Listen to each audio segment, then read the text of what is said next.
Hello, year 10s. It's nice to talk to you, even if the conversation is a little bit one way. I've decided to put together a little video clip to explain some of the tasks that I want you to do over the next couple of weeks, and then ultimately over the summer before I see you again for year 11. Before I do so, I'm going to give you a lot here. I've already given you a lot in the last pack that I sent out, but I think maybe if I can give you a bit of direction with it, then it'll make it matter more, because you're going to have a lot of drains on your time. You're going to have a lot of subjects asking you to catch up the stuff that we haven't had the time to do together. So I'm trying to make your time a little bit more valuable. So I'm going to flip across to the make my face a bit smaller. Cool. Okay, how to use your time. Let's see if I can scooch myself over and make myself smaller still. Okay, the first little bit that I've done is I've put together all the questions that I'd have if I was a student in the same scenario, in the same boat. So I'm going to start with what about what we've done so far. So I'm going to start off by saying that nothing that we've done so far is wasted. That is really, really important that you know that and you understand that. There's nothing that we've done that will just get thrown away. There's nothing that we've done that won't matter anymore. Everything that we've done is exactly how we should have done it. In terms of your devised piece, it's going to depend how it turns up in year 11. So with all the stuff that you've created already, hold on to it. With all the stuff that you've written already, hold on to it. With all the research that you've done, with all the scenes, with everything, as best you can, park it, because we don't know what it needs to look like in September. So I don't need people to scrabble around and try and sort out devising little rehearsal sessions over Skype or whatever. That for now can wait until we're back next year. So what now? The packs that I've sent you out have comprehensively gone through everything that you'll need to prepare. So obviously the things that aren't going to change at the moment is everything that you submit. So at the moment we still have to do our monologues, we still have to do our group pieces, we still have to do our exam, we still have to do our written exam as well as our practical one, and we still have to do a theatre review. What will next year look like? Next year will basically be the whole course, but in a year. We're going to start off with the devised piece. We're going to have a number of short, sharp workshops, and then we're going to create the piece and do our coursework alongside of it. Then we'll do our monologues and group piece, and then we'll start preparing for the exam. Really, really importantly, this is what every other school in the country will be doing. Every drama teacher that I've talked to so far, what they tend to do, much like I would, is try to get a third of the course out of the way in the first year, and then when you guys are better students, when you've learned more, when you've done more, when you've grown more, to do the 2/3 of the course then. They'll have been robbed of that opportunity in the exact same way that we have. So please don't worry and stress that we're going to crack. That's what everybody will be doing. How will we deal with the practical subjects with the COVID restrictions? I don't know, and I don't know what they're going to look like when we're back. But that's something that isn't decided yet. So it's not just that I haven't thought of it, it's that at the moment, OCR, the spec that we're with, they haven't changed anything because they're waiting for more information from the government, and the government haven't released that yet. So they don't know what it's going to look like. We can take our best guesses, and that's what some of the work that I've set for you is based on, is my best guess of what's going to happen. And again, if you do all of those tasks, none of it's going to be useless, and I'll explain why in a second. How can I be ready for year 11? The course is, as you know, split into devising, performing, and then your written exam at the end. So the tasks that I've set out are a perfect way to prepare for that. I've actually got tasks in the next few slides that I'm going to go through with you. I've sent you copies of this as well, so you can go through it your own pace. You don't have to watch my stupid face while you're doing it. Some good news. The good news is every other student, every other school is in the same boat, some in worse boats. And the way that grades are given to the entire country is on a bell curve. So it's basically that you're compared to other students. So it's not that X amount of students get 100 A's and 200 B's and 300 C's. It's not how it works. It basically, works. Okay, what's the best student, what's the worst student, and how do the rest of the grades fit in? So it's not going to take a huge amount of work for you guys to catch up on everything to try and get the same as the kids who didn't have this the year before or the year before. Everybody will be marked against each other in the same year. So that's the good news. Okay, let's move on.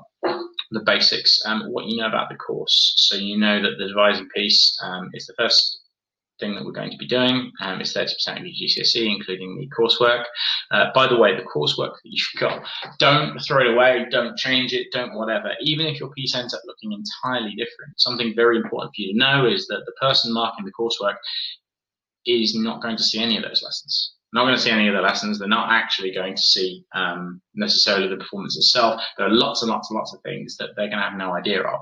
So it doesn't matter if you've written loads of stuff towards your coursework. It doesn't matter if you're going to end up changing lots and lots of it. Hold on to that, because we can always rewrite it and change stuff and develop stuff. So don't feel that any of your time has been wasted at all.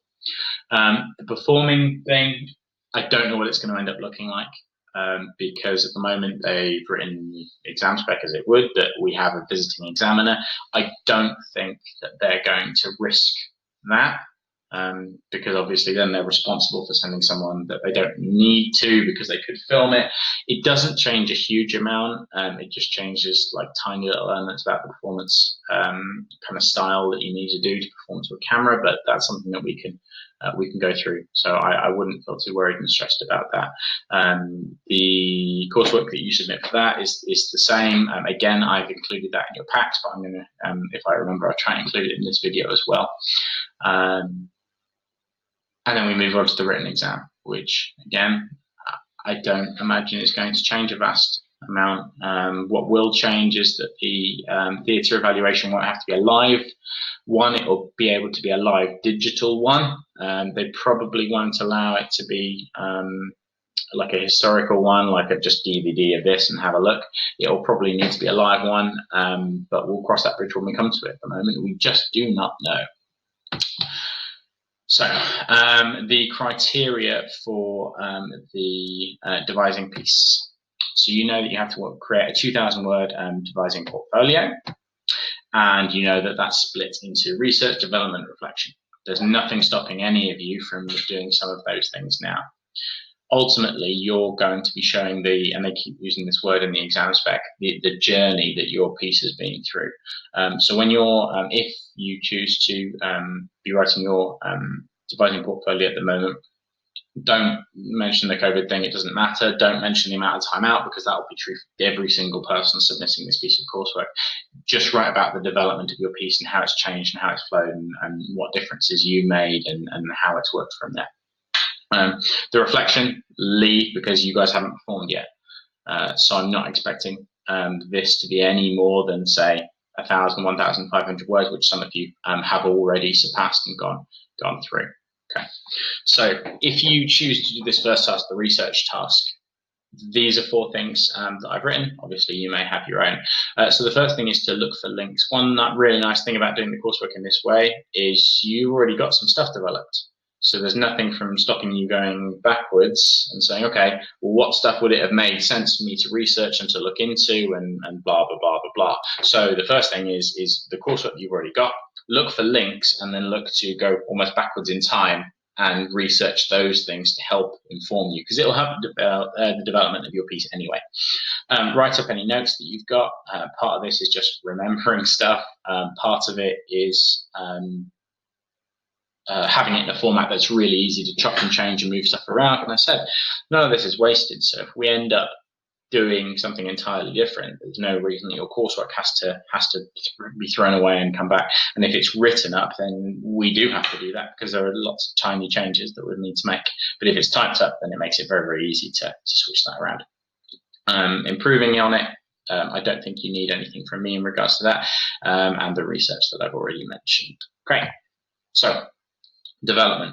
If you're looking to develop your devised piece, here are some things that you can do to help that. Now, a really nice little cheat when it comes to coursework is they say that it's a 2,000 word limit, but they also say that you could submit it in loads of other different ways. The reason that I say 2,000 words is because it's very easy for me to look at and chop and change, and those tiny little differences that can, in regards to the advice that I can give you, that can take it from one band to another band. But you can include pictures, you can include diagrams, you can include role on the wall, you can include character profiles. And when you start sticking those in as well, it doesn't take very many words to improve. It doesn't take very many words to show that you understand a character and the development of that character. So a perfect example, a role on the wall there. If you've got a role on the wall, that's the little outline of a character with all the thoughts, feelings, emotions on the inside, and the posture, gesture, facial expression, movement, props, costume, all that stuff on the outside. You could use like 20, 30, 40 words and show a really in-depth understanding of a character. You could also show the development of that character. Maybe you do one kind of pass at it with just one color, and then you go back to it a week later when you've discussed some stuff and developed some stuff and add it in another color.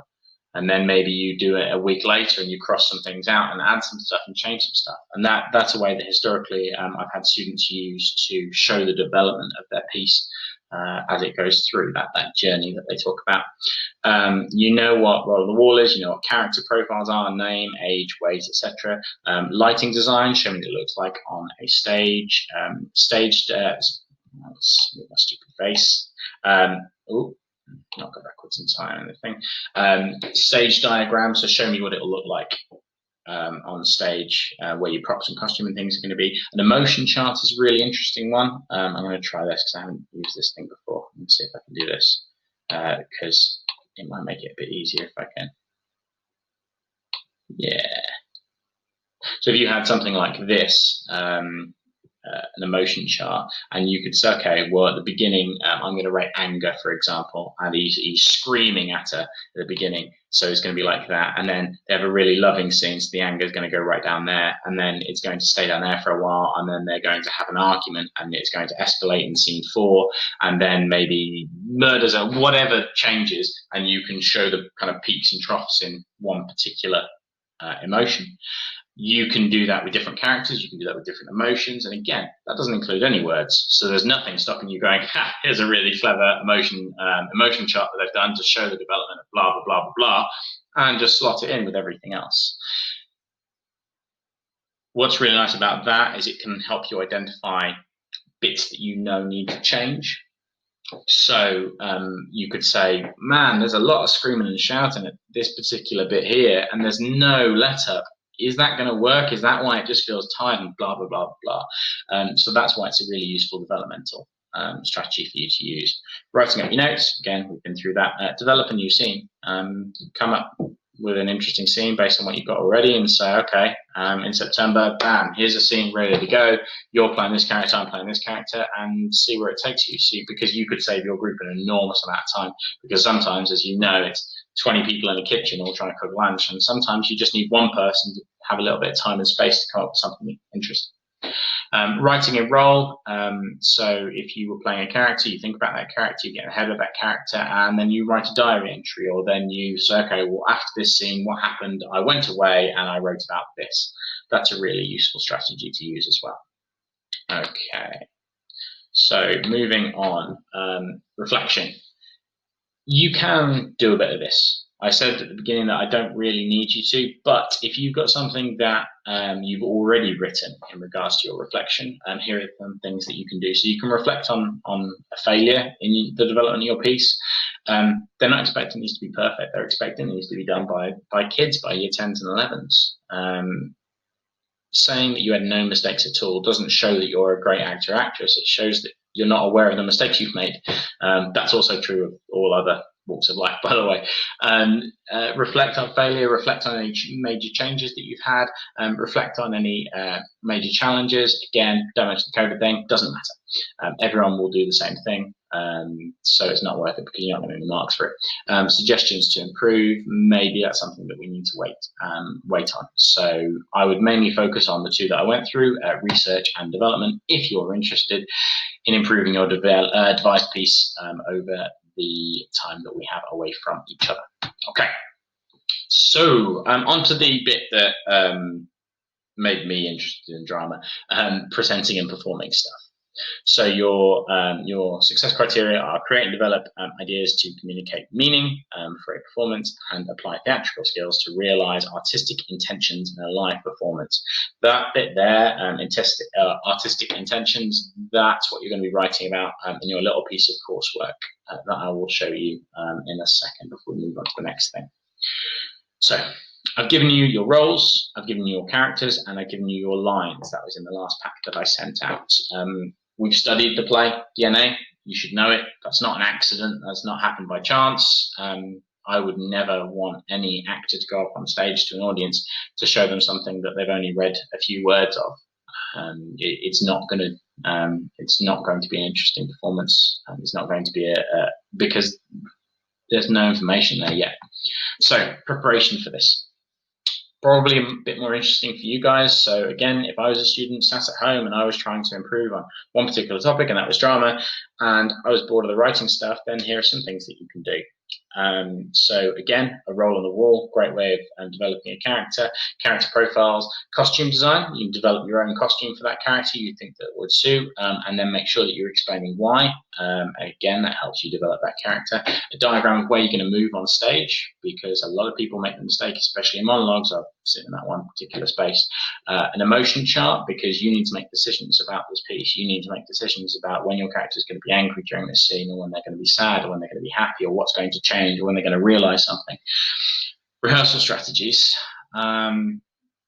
We've been through 100 different strategies, and I will aim to do another silly little video where I explain maybe one by one, but things like talking heads, where you just make it so you can just see your face, you prop it up on the table or something, and then you say, okay, well, I'm going to read my monologue like this, and I'm going to look at myself in the mirror, I'm going to record myself, and I'm going to see what my face does, and it helps you focus on that one particular thing. The same with doing it in mime. The same with doing it without using any gestures. The same with action narration, where you speak out loud, and then I put my hand over here to illustrate this or to mean this. All of these things basically just strip away loads of the bits of the performance, so you can focus on that one thing, and then when you improve that one thing, you can piece it back together and try again. Recording yourself is a really useful way of doing it. I often, when I'm preparing for a role, I will just say my lines to myself in the mirror. I will say my lines to myself and video it, and I'll watch it back and I'll have a look myself. Identify objectives. Again, we read the play. You should know it well enough. And again, there's a link for the lines that you have. You need to know what your character wants, because it might not be obvious, but you have to make a decision, because nobody has a conversation with anybody else without knowing why they're there. And even if they don't know why they're there, in a way that's an objective, because it becomes the reason why they're having that conversation. So identifying the objectives, what that character wants from that person, what they want from the scene, what they want from the play, what they want from their entire lives, that will help you understand how to approach that character. All of this stuff here is all designed to help you understand the character. You need to start making decisions for that character. Is your character happy to be there? Are they angry? Are they happier at the beginning or happier at the end? Is there a moment where they don't know what they're going to say? There are hundreds and hundreds and hundreds and thousands of decisions that you need to make. If you start exploring them now, you're going to be a better performer, because you're going to have made more decisions that suit that character and trialed more things. Right, concept performer. Rather than doing it the rubbish way that I had before, I'm just going to get that up for you. So again, this is part of a pack that I've sent you, but this is literally what it looks like. It doesn't change any year. It is designed to be the same year in, year out. Here is your criteria. This is your first question. What are the major demands of the text? You should consider the structure of the extracts in the context of the whole performance, that's why we read the play, and the original intentions of the playwright. So you're going to need to do some research here. You're going to need to make some decisions here. Am I expecting this to be a full, complete document? Of course I'm not. I'm not a crazy person. I need you to start making some bullet points in here. I need to say, okay, well, why is this bit hard? Why is this particular bit difficult? What am I going to struggle with? Is it the emotion in the scene? Is it the character themselves? Are they a different gender? Are they a different sexuality? Are they different whatever? How are they different to me that makes this bit hard? The original intentions of the playwright, you're going to need to do some research. Okay. What is your artistic vision for the two extracts? So how are you going to mess this up? Well, you're not going to know what artistic vision is, so you might need to look it up. Artistic vision is ultimately what you want a performance to look like and then why you want it to look that way. So you might discuss how you want your character to make them feel and think based on what they see. How did you develop your roles or designs? The stuff that I just showed you. So all of the different rehearsal techniques, this is the point that you talk about those. That's why we do them. It's one of the reasons we do them. And the last one, how do you want the audience to respond to your presentation? So I've gone on and on, droned on and on and on about the impact you have on your audience. What is your intention? You need to tell me. Do you want me to hate your character or love your character? Do you want me to feel happy for them or sad for them? Do you want me to feel angry? Do you want me to feel scared for them? If so, how are you going to do that? Okay, back to this thing. So the first thing you have to ask yourself is, do I know what these questions mean? If you don't, then you're going to have to do a bit of research. You're going to have to ask somebody else in your group, and then ultimately you're going to have to email the school and say, please get Mr. Baggott to go through this. Have I got the answers for these? I'm not expecting you to write an essay for every single one. I'm expecting you to bullet point some ideas that you've got at the moment, and then I'll help you flesh them out when we're back together. And can I use any rehearsal strategies to help? I've been through quite a few, but as I've said, I'm going to try and release another video for you going through the various things and make myself look nice and stupid by rehearsing alongside. Okay. That's what our course looks like. So that's everything that I've explained so far, apart from our written exam. Okay. This is the thing that maybe you can do if you're feeling a bit lazy. So the first thing was probably the hardest, the devising stuff. It's a lot of work off of your own back. It's a lot of creating, and that's quite a draining process. The second thing is maybe if you want to be up on your feet and doing stuff. And this one is very much, I've got 20 minutes, I'm a bit tired, I'm going to do this thing. Okay, so Blood Brothers exam. The first thing that you're going to do is annotate it. The reason that I gave you the scripts in the way that I gave you them is because you can't just deface an entire book and then hand it back, or I don't expect you to buy your own, blah, blah, blah, blah. The reason that it's the reason that it is as it is to make sure that you have the space to write your own notes and change stuff and say, oh, this is a really important part, and highlight things. If you don't have your copy with you, then obviously that's going to be a real challenge. I've included a link to a copy because for copyright reasons, I'm not allowed to upload a digital copy, and I couldn't find somebody who had. So the next tasks are going to hopefully help. So character profiles, fill them out for Mickey, fill them out for Edward, fill them out for Linda, fill them out for character profiles are something that's very easy to do, and they force you to do a few things. They force you to make decisions, like I said earlier. They force you to justify stuff using examples. So if you're going to tell me that Sammy's a very angry character, that's fine, but you've got to have that reasoning from somewhere. So that understanding is solidified and helped, hopefully. Stage diagram, so you could go through a particular scene and where people are going to move and why. An emotion chart, so again, just off the top of my head, you could have the scene where Sammy stops the bus with a knife. You could say, okay, how does this scene change? And we had a really interesting discussion that I remember with us discussing whose fault it is. And some people said, it's society, some people said it's the conductor, some people said that it's Sammy. And it was really interesting hearing those different points. But if you look at something like an emotion chart, and you see when the conductor got involved that he heightened the emotions rather than lowered them, that would maybe show your understanding and help. And you can do that for different characters. Does it change for Sammy? Does it change for Mickey? Does it change for Linda? You could do it for different emotions. You could do it for different scenes. It's an interesting strategy to use. Rehearsal strategies, rehearse a bit. All that understanding will go in there, and it's a helpful thing to have in an exam. Practice exam questions. I've got some in one of the slides coming up. I've also sent some out to you. I've actually been playing with a question generator that I'm going to go through in a second, because of how easy it is to predict what form the questions are going to take. Read the play again, very helpful thing. The same with watching it on YouTube. So if your parents are giving you a really hard time, you think, oh, I just want to do something that's easy, sit and watch the recap on YouTube. Maybe watch it a different way. The first time that we watched it, you will have let it happen to you and enjoyed it. Maybe this time you're looking at particular things. Maybe this time you're looking for particular scenes, particular moments. Maybe you feel that you really understand acting, but directing or designing are two things that you don't understand as well. So maybe look at it from a directing point of view, maybe looking at it from a designing point of view. But as I said, there are versions on YouTube that you can watch. Okay. This is the thing that I've been playing with creating. So it's a little database that whenever I click, it pops up with a new question. It's not quite perfect yet. I'm still playing with it and tweaking it. But I want you to. I just put this little screenshot of it up to show you how simple it is to generate your own questions. So it will say for an 8-mark question, which is where most people fall down, not even just most of you, as a something: actor, director, designer. Only 3 options they're going to use. As one of those things, explain how you would use something else to do something.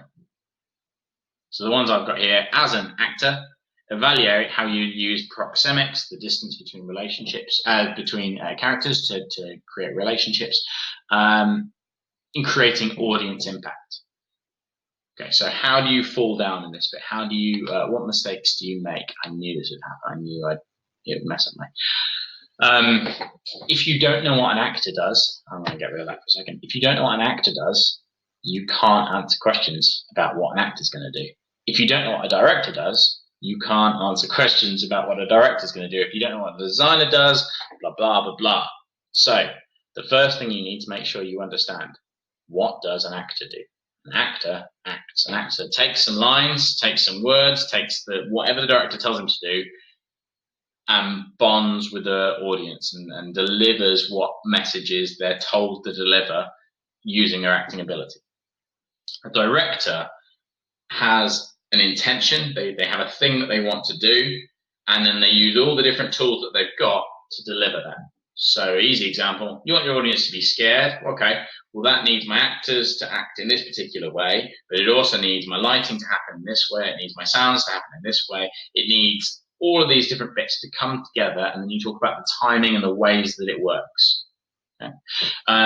You might also talk about the rehearsal strategies and getting your actors in gear, because if I had all of you guys as actors and I wanted to do something, I've got to get you there as actors, because you're obviously the main tool that I'm going to use. The final one, designer, is about creating things in a particular way to do particular things. So say, for example, the ending of Blood Brothers, we could talk about, okay, well, how are we going to design the set? Are we going to make it, because we know that how the police shoot Mickey at the end, how are we going to involve the audience in that? Well, I've been to versions where they've had policemen coming down the aisles, so people dressed as policemen with guns coming down the aisles, and that made us all feel very scared and shocked, especially the people that didn't know what was going to happen. When he was shot, there were blanks in the guns, so they made the noise and the smoke and things. They didn't fire a projectile. So there are people in the audience who weren't expecting that to happen at all, and they wanted if you were a designer, you could talk about how you're delivering that message in that particular way with the little things that you're changing. So you could that designer question is going to be about one key moment, and then it'll be about lots of things, or it'll be about a message, and then you'll be able to choose. All of those questions, they're included in the PowerPoint that I've sent out to you as well. That's it from me. So the reason that's it from me is because we don't yet know what your piece is going to look like, what your piece of coursework is going to look like for the theatre evaluation. And again, it's a bit frustrating because at the very end of the year, as you guys all know, our plan was finish the devising piece, and we had a performance visit booked. So obviously, we're going to have to change what we're going to do for that. So really, really importantly, I'm not giving you this video to give you loads and loads of work. I'm trying to do the opposite. I'm trying to give you this video to better direct your time, to make sure that it doesn't feel like an enormous drain and a waste. I don't want you to come into year 11 with more work to do than any other year 11s, with less preparation, with less time, and with stuff to learn. It's not fair. So I want you to come to me with the most amount that you can. So I need to help you direct it. I need to help you direct your time.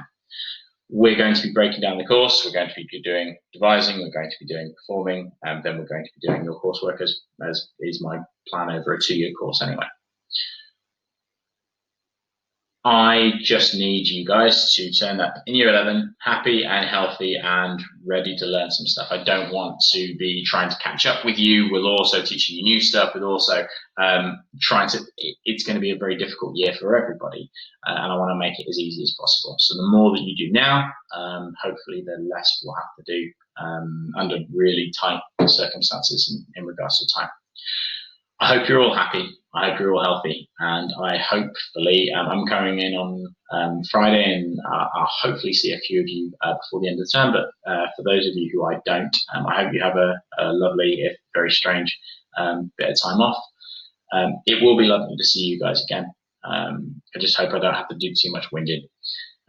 If you are really concerned, really worried about anything that I've said in this video or anything in general, please get in contact with the school and they'll give me a nudge and say, hey, can you ring this person's parents, or can you email this, or can you update this, or can you do a new video to explain this?